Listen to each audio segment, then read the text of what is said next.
The house on Blackwood Hill. The house had been empty for decades, yet people swore it breathed. On quiet nights, its shutters clattered though the air was still, and faint lamplight flickered in its upper windows, though no electricity ran there anymore. Children in the village dared each other to climb its steps, but none lasted more than a minute. The brave ones claimed they heard whispers. The unlucky ones swore something touched them. Eleanor had grown up with those stories. She remembered the taunts from her classmates, the way they'd chant, "Scaredy cat Ellie won't go near the hill."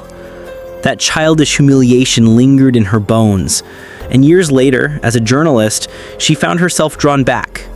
A story about the infamous Blackwood house would make perfect copy for the paper's Halloween edition and silence her old ghosts of shame.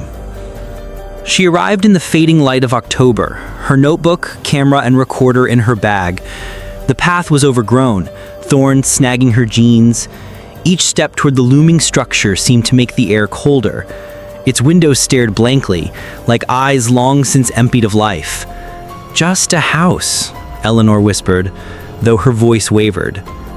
She pushed open the gate. It groaned like something in pain. The front door was already ajar, hanging on rusted hinges. Inside, the air smelled of mildew and something faintly sweet, like rotting flowers. Dust hung in thick clouds, stirred by her cautious steps. The entrance hall stretched into shadow, its wallpaper peeling in long strips. A staircase rose to the second floor, its banister scarred with deep scratches. She snapped photos quickly, the flash illuminating glimpses of forgotten grandeur. An ornate mirror shattered in its frame, a chandelier black with soot, and portraits of a family whose faces had been deliberately scratched away. Her recorder picked up the steady creak of the floorboards beneath her, but when she played it back, she froze. Over her own footsteps, a second set echoed faintly, following her pace. Eleanor pressed on, heart hammering. The dining room still held a long oak table, its surface warped, its chairs toppled as if abandoned in haste. In the kitchen, rusted pans dangled above a stove.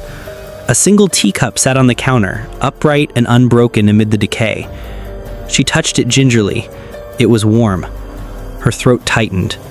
Someone, or something, was here. From upstairs came the soft sound of humming, a lullaby, carried faintly on the air.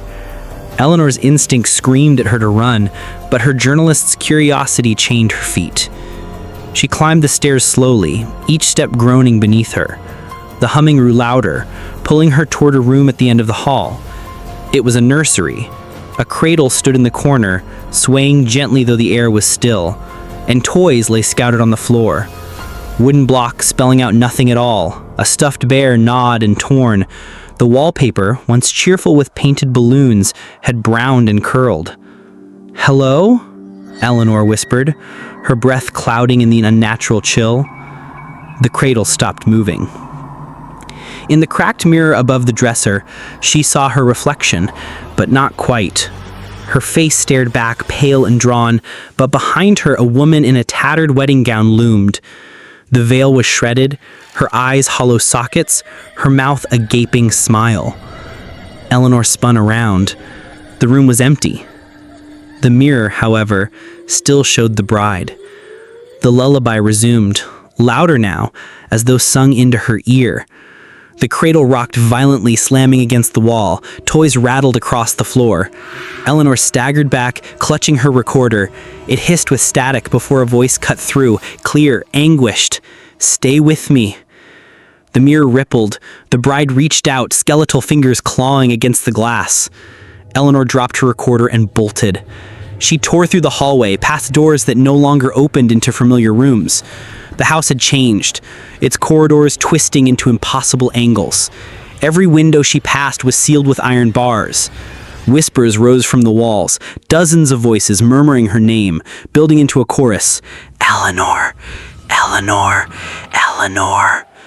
She stumbled down the stairs. The front door was gone. In its place stood another mirror, pristine and gleaming. Her reflection did not mimic her terror. Instead, it smiled. Behind the reflection stood rows of shadowed figures, all pale, all watching. Their mouths opened in unison. Forever. Hands erupted from the glass, seizing her wrists, her shoulders, her throat. She screamed, but no sound escaped. With a violent pull, she was dragged inside. The house fell silent. Years later, Blackwood House still loomed, rotting yet unyielding. Teenagers dared each other to enter, and some swore they saw faces in the upstairs windows, one of them a young woman with terrified eyes, pounding soundlessly against the glass. Visitors sometimes heard scratching on the walls or humming from the nursery, though the house stood empty. A photographer who once snuck inside found an old recorder on the floor. When he played it, his blood ran cold. Among the static came a faint voice. "My name is Eleanor. Please, don't let it take you too." Then came the lullaby.